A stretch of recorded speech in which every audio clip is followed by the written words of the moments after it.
Kembali lagi dengan aku Muhib di channel YouTube aku Muhib29. Di video kali ini aku nggak mau mereview buku, melainkan membahas tokoh atau biografi seseorang. René Descartes. Nama latinnya adalah Renatus Cartesius. Lahir pada tahun 1596. Dijuluki sebagai Bapak Filsafat Modern. René Descartes adalah seorang ahli matematika yang berkeinginan besar untuk memperoleh pengetahuan yang ia harapkan. Bisa aku ketahui dalam diriku sendiri atau dalam buku besar dunia. Untuk itu, René Descartes melakukan banyak perjalanan ke luar negeri. Beliau menjalani pendidikan militer di Belanda tahun 1618 dan sebagai tentara pernah tinggal di Neubau, Jerman, tempat ia menemukan keyakinan filosofis cogito ergo sum, yang artinya aku berpikir maka aku ada, dalam suatu pengalaman menara tahun 1619. Sebagai rasa syukurnya atas pengalaman itu, beliau pergi ke Loreto, tempat peziarah termasyhur di Italia, di mana menurut hakikat lama terdapat rumah keluarga kudus yang dibawa ke sana pada abad ke-13. René Descartes kemudian tinggal di Paris dari tahun 1625 sampai 1628 atau kurang lebih 3 tahun, dan mulai pengabdian diri sepenuhnya untuk ilmu pengetahuan.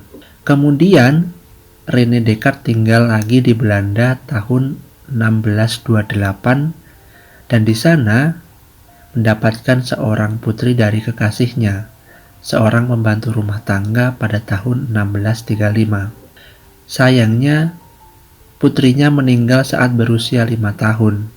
Kemudian pada tahun 1649, René Descartes pergi ke Swedia atas undangan Ratu Christina. Namun di negeri yang disebut negeri beruang es, beliau terkena radang paru-paru dan pada tanggal 11 Februari 1650, René Descartes meninggal di Stockholm. Filsafat René Descartes berawal dari suatu pertanyaan, apakah ada metode yang pasti sebagai dasar untuk melakukan refleksi filosofis? Untuk menjawab pertanyaan René Descartes, melakukan apa yang kemudian dinamakan sebagai sikap keraguan-raguan radikal. René Descartes menganggap bahwa segala sesuatu yang ada hanyalah tipuan dan tidak ingin menerima apapun sebagai sesuatu yang benar jika kita tidak memahami secara jelas dan terpisah. Hanya yang bisa dipahami dengan jelas dan terpisah ialah yang menjadi norma untuk menentukan kepastian dan kebenaran. Namun, jika segala sesuatu diragukan keberadaannya, ada satu hal yang sama sekali tidak bisa diragukan lagi sehingga harus diterima secara mutlak, yakni kenyataan bahwa aku yang sedang meragukan sesuatu ini ada. Orang bisa menyangkal sesuatu, namun ia tidak bisa menyangkal keberadaan dirinya sendiri. Saat aku mencermati dan berpikir bahwa segala sesuatu adalah salah, pada saat itulah aku menyadari kebenaran ini, yakni aku berpikir maka aku ada. Dengan demikian, menurut René Descartes, pemikiran atau kesadaran tidak bisa dipisahkan dari diri seseorang. Hakikat manusia adalah berpikir. Bagi René Descartes, kesadaran diri seseorang harus diterima sebagai kebenaran karena memahaminya dengan jelas dan terpilah-pilah.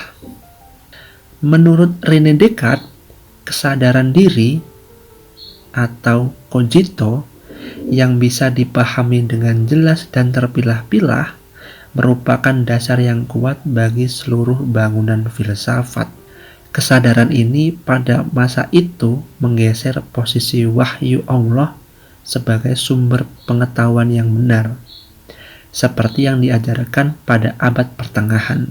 Inilah sebabnya René Descartes dijuluki sebagai bapak filsafat modern. Berkat kesadaran diri yang diperoleh dari refleksi atas keraguan-raguan radikal, René Descartes ingin mempelajari lebih lanjut hal-hal yang dapat ditangkap dengan kepastian intuitif yang sama, yaitu dengan jelas dan terpilah-pilah. Dengan demikian, usaha René Descartes bisa dibedakan dalam dua langkah, yakni arah ke dalam atau pada kesadaran individu yang bersangkutan, dan arah keluar atau pada alam dunia. Langkah pertama adalah dasar untuk menentukan langkah kedua. Langkah pertama, arah ke dalam. Menurut René Descartes, karena segala sesuatu dari luar tidak bisa dipercaya, manusia perlu mencari kebenaran dalam dirinya sendiri, sambil menunggu kriteria di atas atau jelas dan terpilah-pilah. Sebagaimana hasilnya, René Descartes menemukan bahwa dalam diri manusia ada 3 hal yang disebut ide-ide bawaan atau ide inet. Ketiga pandangan itu adalah sebagai berikut. 1. Ide pemikiran atau cogitatio. Karena aku memahami diriku sebagai makhluk berkesadaran, maka harus diterima bahwa pemikiran atau kesadaran merupakan hakikatku. 2. Ide Allah atau Deus. Dalam berpikir dan juga dalam bekerja, kita menghendaki kesempurnaan. Ide kesempurnaan ini tentu saja tidak berasal dariku, sebab aku adalah makhluk yang tidak sempurna dan terbatas. Oleh karena itu, harus ada sesuatu yang menjadi sebab bagi adanya ide kesempurnaan, dan sebab tersebut adalah Allah. 3. Ide keluasan atau extensio. Segala sesuatu di sekitarku bisa ku mengerti dalam satuan geometris, yakni panjang, lebar, tinggi, luas, dan besar. Pemahaman ini mengandaikan bahwa aku memiliki ide keluasan. Langkah kedua, arah keluar. Dari kesadaran diri atau cogito, René Descartes berusaha memahami realitas alam dunia. Seperti halnya pemikiran Yunani dan skolastik, René Descartes juga sampai pada kesimpulan bahwa apa yang ada merupakan suatu substansi, yakni ada yang berdiri sendiri.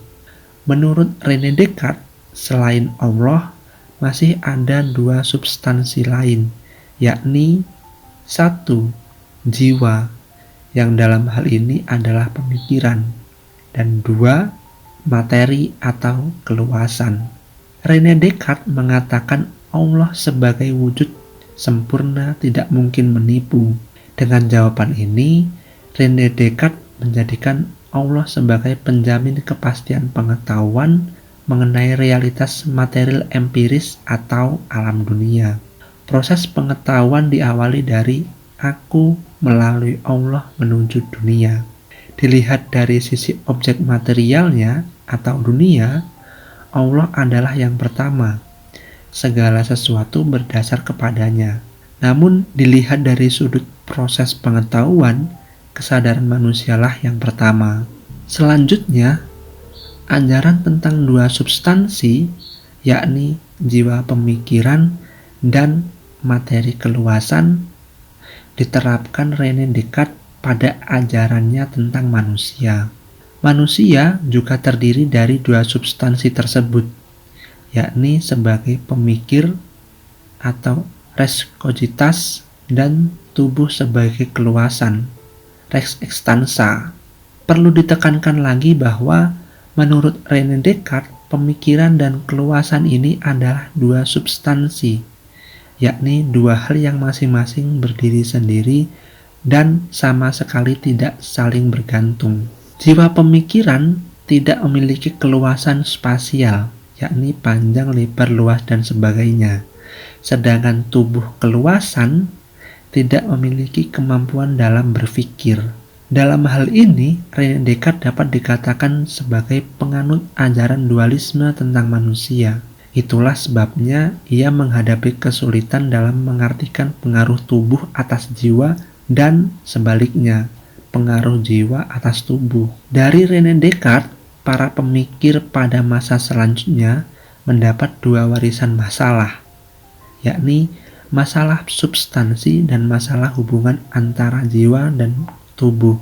Pembagian realitas menjadi dua substansi memungkinkan René Descartes untuk membedakan dan mematerialisasikan alam. Dalam kaitannya dengan manusia sebagai makhluk yang berpikir, alam adalah realitas yang bisa diperkirakan, diukur secara matematis, dan dikuasai. Alam adalah objek yang tidak berjiwa dan bersifat material. Alam ada untuk memenuhi kebutuhan manusia.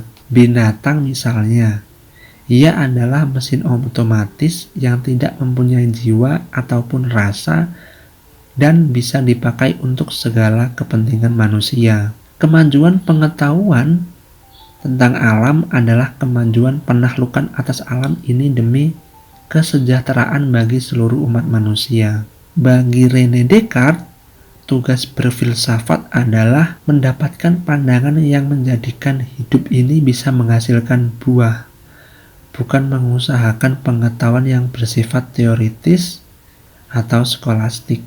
Filsafat harus mengusahakan pengetahuan praktis yang memungkinkan kita mengenali daya dan kekuatan dari api, air, udara, dan binatang atau segala sesuatu di sekitar kita, seperti halnya pekerjaan yang dijalani oleh para pengrajin. Dengan demikian, filsafat haruslah mampu memanfaatkan daya dan kekuatan dari semua unsur tersebut untuk segala macam keperluan praktis manusia, sehingga menjadikan kita sebagai tuan dan pemilik alam ini.